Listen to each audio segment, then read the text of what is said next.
Hello दोस्तों, good morning. मैंने सुबह में एक वीडियो डाला था इसी का, और अब एक और वीडियो डाल रही हूँ आपका। यहाँ से आज मैं आपको पढ़ाऊँगी और मेरे साथ आप भी पढ़िए और कमेंट कीजिए कैसा लग रहा है, और बताइए। छोटा छोटा वीडियो बनाते हैं, आपको कैसा लग रहा है आप बोलिएगा, तो हम एक एक टॉपिक एक वीडियो में हम डाल देंगे। ज़्यादा बड़ा वीडियो कोई देखना नहीं चाहता, इसीलिए हम ज़्यादा बड़ा नहीं बना रहे हैं, छोटा छोटा ही बना रहे हैं। ठीक है दोस्तों, आप लोग कमेंट कीजिए, लाइक कीजिए, सब्सक्राइब कीजिए, तब जानेंगे कि आप लोग के मन में क्या है, उसके अनुसार मैं भी कुछ करूँगी। ठीक है, तो आगे टॉपिक पर चलते हैं। जैसा कि हम लोग अब आधुनिक भारत का इतिहास पढ़ रहे थे और यहाँ तक हो गया था, हम यहाँ स्टार्ट करेंगे अब। ठीक है दोस्तों, जैसा कि 1859 के भारतीय उत्प्रवास अधिनियम ने निर्धारित किया था कि, तो क्या किया था कि ऑप्शन नंबर ए, बागान श्रमिकों को बिना अनुमति की चाय का बागान छोड़ने के लिए अनुमति नहीं थी। आंसर यही है, बागान श्रमिकों को बिना अनुमति के चाय बागानों को छोड़ने की अनुमति नहीं थी। देखिए डिस्कस देख रहे हैं, जैसा कि है ब्रिटिश औपनिवेश सरकार ने 19वीं शताब्दी के दौरान में श्रमिकों को आंदोलन को नियंत्रित करने के लिए वर्ष 1859 का अंतर्देशीय अधिनियम पारित किया। इसके तहत चाय बागानों को श्रमिक को अपने अधिकारी की अनुमति के बिना बागान छोड़ने पर रोक लगा दी गई थी, जबकि श्रमिकों को जंगल छोड़ने एवं शादी करने के संदर्भ में कोई भी प्रावधान इस अधिनियम में नहीं था, फिर भी वो ऐसा किया। ठीक है दोस्तों, अगला क्वेश्चन देखिए। हम पिछले बार ये क्वेश्चन पढ़ा चुके हैं, देखिए फिर से दोबारा रिपीट हुआ है, आप देख सकते हैं।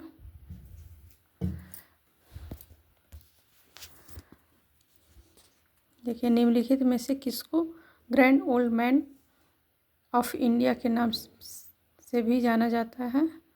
तो ऑप्शन आपको दिख रहा है, दादा भाई नौरोजी। दादा भाई नौरोजी को ही grand old man of India कहा जाता है। जैसा देखिए, ये दादा भाई नौरोजी को grand old man of India कहा जाता है। 1887 ईस्वी में इन्होंने इंग्लैंड में भारतीय सुधार समिति की स्थापना की। ये ब्रिटिश हाउस ऑफ कॉमर्स का चुनाव लड़ने वाले पहले भारतीय थे। इन्होंने लिबरल पार्टी के उम्मीदवार के रूप में फिलिसबरी से 1892 में चुनाव जीता। दादा भाई नौरोजी ने धन के निकासन सिद्धांत का वर्णन अपनी पुस्तक poverty and un-British rule in India में किया है। ठीक है, देखिए आपको ये रिपीट हुआ है 2024, और उसके आगे वाले वीडियो में बताया था ये। उसके बाद है दूसरा क्वेश्चन, निम्नलिखित में से ब्रिटिश शासन के दौरान भारतवर्ष के अंतर्गत नवीकरण का कौन सा मुख्य कारण था? कौन सा मुख्य कारण था आपका? देखिए इसमें बहुत सारा है आपका। कब का पूछा है? 2023 में पूछा है, पेपर 2 में, शिफ्ट 1 में। ठीक है, तो रेलवे के मार्गों पर सख्तों की मांग का पूरा करना तथा शाही नौसेना के लिए इमारती लकड़ी की आपूर्ति करना, नियोजित वनों की मांग को पूरा करना तथा चाय एवं कॉफ़ी का वृक्षारोपण करना। ठीक है। विस्तारित खेती की मांग को पूरा करने के लिए भूमि को उन्नत करना। प्रयुक्त में से एक से अधिक, देखिए एक से अधिक ही होगा, डी है ऑप्शन। ब्रिटिश शासन के दौरान भारत में नवीकरण का मुख्य कारण विस्तृत खेती की मांग को पूरा करने के लिए भूमि को उन्नत करना था। साथ ही रेलवे के विकास, चाय बागान का विकास भी इसके अन्य कारण थे, जिसके कारण वनों की कटाई की गई। ठीक है, इतना दूर हो गया आपका। देखिए उसके बाद अगला टॉपिक आ रहा है 1857 की क्रांति। 1857 की क्रांति में आपको देखिए 1857 के विद्रोह के मध्य में नाना साहेब ने अपने आप को मुगल सम्राट का क्या घोषित किया गया था? तो क्या घोषित किया था? तो नायाब। देखिए बीपीएससी में पूछा गया 2024 के 6 to 8 का है क्वेश्चन, इसमें कैंसिल हो गया था।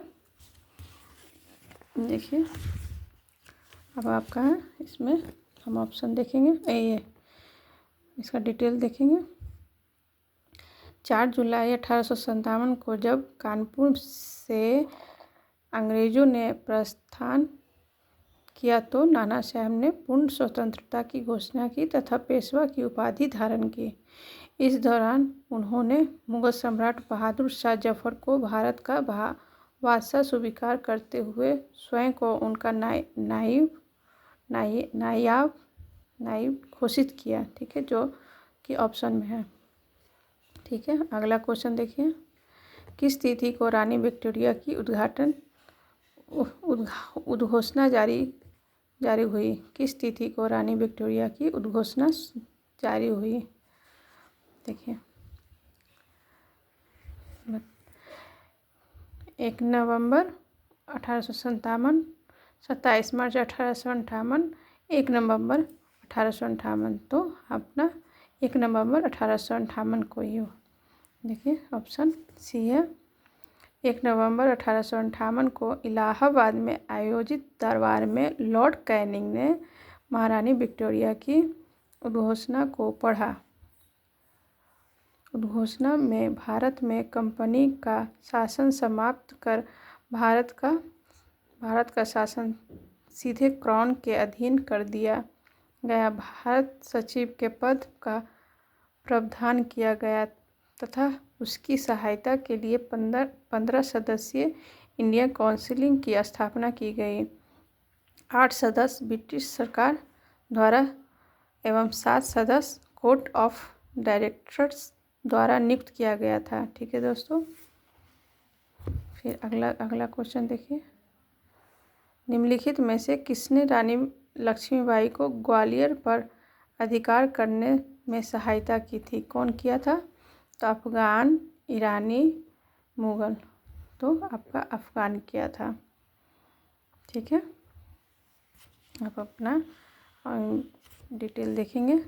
रानी लक्ष्मीबाई को ग्वालियर पर अधिकार करने में अफगानों ने सहायता की थी।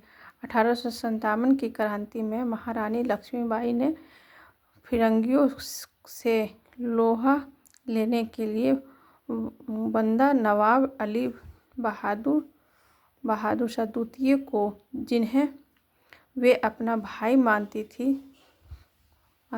को पत्र के साथ राखी भेजकर उसकी लाज रखने को कहा था। बंदा नवाब 10,000 सैनिक के साथ झांसी लड़ने पहुंच गए थे। ठीक है, अगला क्वेश्चन देखिए। विद्रोह को किसके द्वारा पहली बार प्रथम भारतीय स्वतंत्रता संग्राम के रूप में वर्णित किया गया था? किसके द्वारा किया गया था? तो बताइए, आपका वीडी सावरकर के द्वारा। फिर से इसको देख लेते हैं।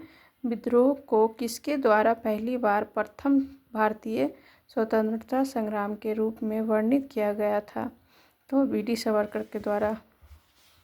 देखिए आपका 2023 में पूछा गया है क्वेश्चन। टी 2.0 में। देखिए इसका डिस्कस करते हैं। 1857 के विद्रोह को वीर सावरकर द्वारा पहली बार प्रथम भारतीय स्वतंत्रता संग्राम के रूप में वर्णित किया गया था। उन्होंने अपनी पुस्तक the Indian war of independence 1857 में लिखा है कि 1857 का भारतीय विद्रोह ब्रिटिश औपनिवेशिक नियंत्रण के लिए व्यापक प्रतिरोध की पहली अभिव्यक्ति थी। ठीक है, आप इसको एक बार फिर से देख लीजिएगा। 1857 के विद्रोह की विफलता के निम्नलिखित में से कौन से कारण थे? तो 1857 की विफलता के तो आपका देखिएगा कौन कौन है। तो अंग्रेजों की सैन्य श्रेष्ठता, विद्रोह के पास कोई एकीकृत कार्यक्रम एवं विचारधारा नहीं थी। ठीक है, समाज के सभी वर्गों से समर्थन का अभाव था। नीचे दिए गए कौन सा होगा? तो यो सभी है, जो जितना भी हम अभी ऑप्शन पढ़ें सभी है। ठीक है, तो फिर से हम देख लेते हैं। देखिए 1857 के विद्रोह की विफलता के मुख्य कारण थे अंग्रेजों की सैन्य श्रेष्ठता। ठीक है, विद्रोह के पास कोई एकीकृत कार्यक्रम एवं विचारधारा नहीं थी। ठीक है, समाज के सभी वर्गों के समर्थन का अभाव, साधनों का अभाव, क्रांति का देशव्यापी प्रसार न होना, आपसी फूट। देखिए और 2-3 जुटा हुआ है, उसको भी देख लीजिएगा। ठीक है, किस अंग्रेज सैन्य अधिकारी ने झांसी की रानी को यह कहते हुए श्रद्धांजलि दी कि वह औरत सोई हुई है जो विद्रोहियों में एकमात्र मर्द थी? तो कौन था? वो सब जो हीरोज थे। ठीक है, देखिए अंग्रेज सैन्य अधिकारी हीरोज ने झांसी की रानी लक्ष्मीबाई को यह कहते हुए श्रद्धांजलि दी कि यह औरत सोई हुई है जो विद्रोहियों में एकमात्र मर्द थे। ज्ञात हो कि 17 जून 1858 को ग्वालियर के पास कोटा की सराय में अंग्रेजों से लड़ते हुए रानी लक्ष्मीबाई की मृत्यु हो गई थी। कब हुई थी? 17 जून 1858 को। अब आंदोलन है, अनजन आंदोलन दूसरा टॉपिक है हम लोग का। ठीक है, क्वेश्चन देखेंगे। किसाने कर की नई व्यवस्था के विरुद्ध शोषणकारी शक्तियों का विरोध क्या है? किसाने कर की नई व्यवस्था के विरुद्ध शोषणकारी शक्तियों का विरोध किया। तो आपका देखिए, तो कौन किया था? कितना ईस्वी में? आपको 1855 से लेकर 56 में बिहार के संथालियों ने किया था। देखिए संथालियों ने विद्रोह किया था शोषणकारियों पे। आपका डिटेल देखिए। 1855 से 56 में बिहार के संथाल आदिवासियों ने ब्रिटिश सरकार द्वारा लागू की गई नई कर नीति के विरुद्ध में सशस्त्र विद्रोह किया। इससे संथाल विद्रोह या संथाल हुल कहा जाता है। इस विद्रोह का नेतृत्व सिंधु, कान्हू, भैरव, ये चीज़ याद रखिएगा, आगे काम देगा। सिंधु, कान्हू, भैरव आदि चांद नामक 4 भाइयों ने किया, जिसमें सिंधु और कान्हू प्रमुख नेतृत्व करता थे। यह विद्रोह लगभग 1 वर्ष तक चला। संथाल विद्रोह या संथाल हुल कहा जाता था। ठीक है, उसके बाद आपका किसके नेतृत्व में संथाल विद्रोह हुआ? देखिए किसके नेतृत्व में संथाल विद्रोह हुआ था? तो ये सब कोई नहीं है। आपका संथाल विद्रोह किसके हुआ था? देखिए संथाल विद्रोह या किसके नेतृत्व में? कानू, सिद्धू और कानू के हुआ था। इसका आंसर ये होगा। ठीक है। बंकिम चंद्र चटर्जी का उपन्यास आनंद मठ में किस विद्रोह का उल्लेख है? बंकिम चंद्र चटर्जी का उपन्यास आनंद मठ किस विद्रोह का उल्लेख है? तो सन्यासी का है। ठीक है। देखिए बंकिम चंद्र चटर्जी का उपन्यास आनंद मठ में सन्यासी विद्रोह का उल्लेख है। यह बांग्ला भाषा का एक उपन्यास है। इसका प्रकाशन 1882 में हुआ था। ठीक है। अब इसका अगला पढ़ते हैं। बंकिम चंद्र चट्टोपाध्याय के आनंद मठ में किस विद्रोह का उल्लेख है? तो किस विद्रोह का उल्लेख है? तो देखिए ये सन्यासी विद्रोह जो हम अभी ऊपर पढ़ रहे थे वही है। ठीक है दोस्तों। फिर अगला देखिए, बंकिम चंद्र चटर्जी के उपन्यास आनंद मठ प्रकाशित किया गया था। कब प्रकाशित किया